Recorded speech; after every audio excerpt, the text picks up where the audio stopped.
Alrighty, so we're back here on more Warframe. Someone in my Irradiate Ureli build video pointed out that high efficiency affects the Marulina, was it sea snares? It definitely does, because you see Loyal Marulina cooldown 3.1 seconds. If I take out Blind Rage, it is at 2 seconds. And then if I want to go with high efficiency, then yeah, it's at 0.8 seconds with 160% efficiency. My dog is barking, I'm sorry. Really, I typically dump efficiency for other stats. Because while yeah, efficiency can be very nice for Marulina to just cast a ton of sea snares. Almost stuttered over my words right there. Sea snares are good because they increase the damage vulnerability of enemies, and at the same time they practically stun enemies. So having Loyal Marulina with high efficiency definitely is good. I typically just dump efficiency because it really doesn't really struggle for survivability, and she does not struggle for damage either. It's not without reason that I tend to dump efficiency on these builds. Like for Neutron, I need a ton of duration. For an All-Stars, because duration affects the amount of particles I get, that I need at least some strength so that I get a little bit more damage reduction per particle. Roar, I actually keep efficiency neutral. Evade, again, I need a ton of duration for evade so that I get more duration per weak point kill, and I have a decent max duration. I think duration and strength affects it. Am I correct on that? Hold on, let's hear. So this was its numbers right now. What if I take off a strength mod? No, it actually doesn't. I mean, it affects the health per kill, which is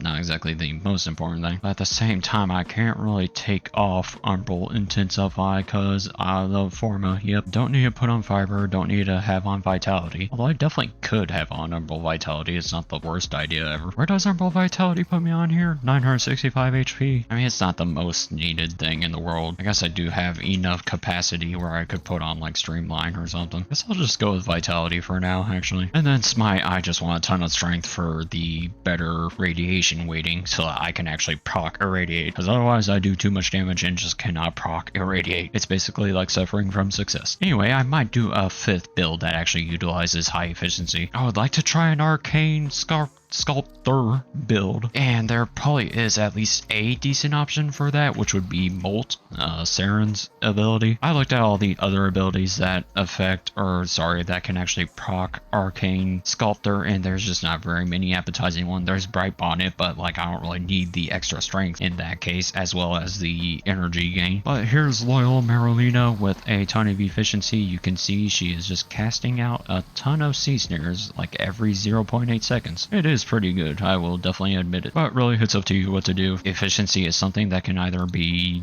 dumped or it can be kept neutral, or you can put a lot more efficiency into it. It's up to you, really. There are options, people. But anyway, I just wanted to cover that because I did respond to a comment talking about high efficiency. Maybe I'll do a 5th build with Saren's Molt. And then in that case, Molt would still be good because you can shed off the status effects, and then you also get a speed boost. Although I would have pretty low duration because I'm going to have to use Fleeting. Or wait, no, I'd have Arcane Sculptor on. Never mind. If I went with Molt, I would be able to have like a build just like this and also have max efficiency then because of Sculptor. Okay, brain's starting to cook now. So I guess in terms of what's been going on, the Warframe Dev Stream 197 has been announced. It's supposed to be happening September 4th, and we do have a little image for it, which actually shows off the Banshee Deluxe, which I gotta say, it looks pretty nice. I don't think I'll probably change the helmet, that's what I'll change. I'm not the biggest fan of it personally, but the rest of the skin does look pretty cool. Hopefully the changes Banshee gets actually makes her just a lot better to use. A lot of her abilities feel outdated, but this skin, I mean, that's definitely going to do pretty well if you ask me. And then I also got this week's circuit rotation already done, actually. Me and my friend just grinded it out yesterday. Guess I'll just do a little bit more of the dog days because I still need to do that a little bit more. Speaking of dogs, my dog is going crazy downstairs. Why is it always just me in here? Is like no one else really playing the dog days game? Okay, there's someone. But in other news, there was Gamescom that was shown off. I didn't even hear about it. I had no idea it was happening. I might have heard about it once before, but that was about it. And I just looked at like a simple recap video, and there's nothing too exciting for me personally. I am a little bit curious about the Silent Hill game that's coming out. Not really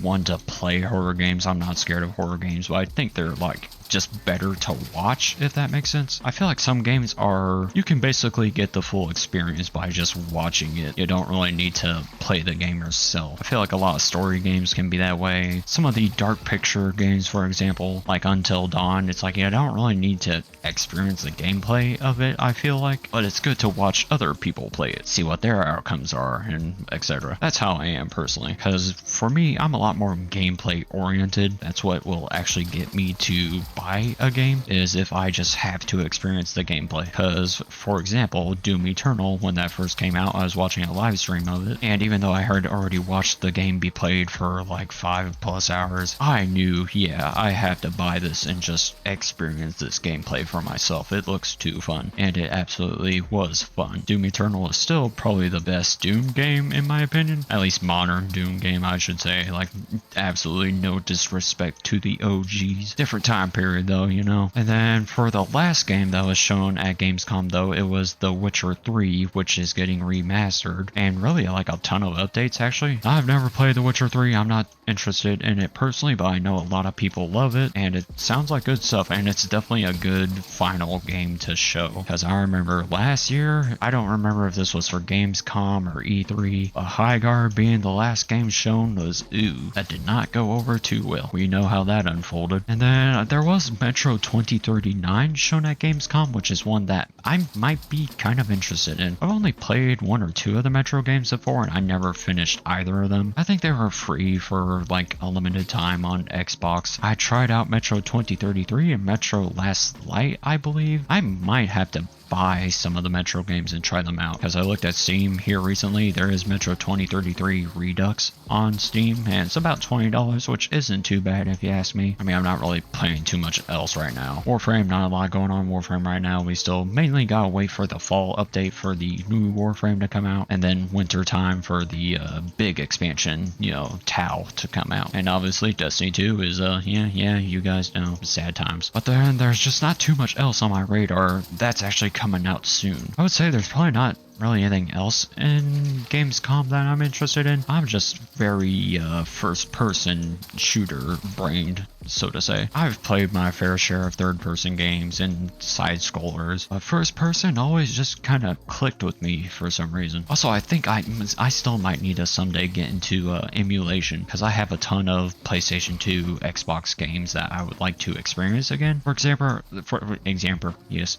I want to try out the Jak trilogy. For those that don't know what I'm talking about Jak and Daxter. It was an older Naughty Dog game, and it was a great series, but it's only on PlayStation 2. But with emulation, I can probably play the games again, because I still have their disc. I have a lot of PlayStation 2 and Xbox original games still, so I might have to buy like an external disc player or something to hook up to my PC, and then maybe I can get into emulation. My brother does some emulation, so I think I'll just have to look into that. Seems like it'll be pretty fun. And then was there anything else at Gamescom? Like, I don't really think so, for me at least. There's plenty of other games that seem to be like Souls-like, which is not exactly my cup of tea. I've always thought that the Dark Souls aesthetic and Elden Ring aesthetic is really nice. I would love a first-person shooter with that type of world. I guess the closest is probably Witchfire. Witchfire is a roguelite though, not that open world exploration, you know, boss arena thing. It's a bit different. But anyway, I think that's about all I got to talk about for now. Not too much else going on. I'm going to the dentist tomorrow. I just have to get a filling. It's a small filling. There's like a little dent on my top left tooth, so that's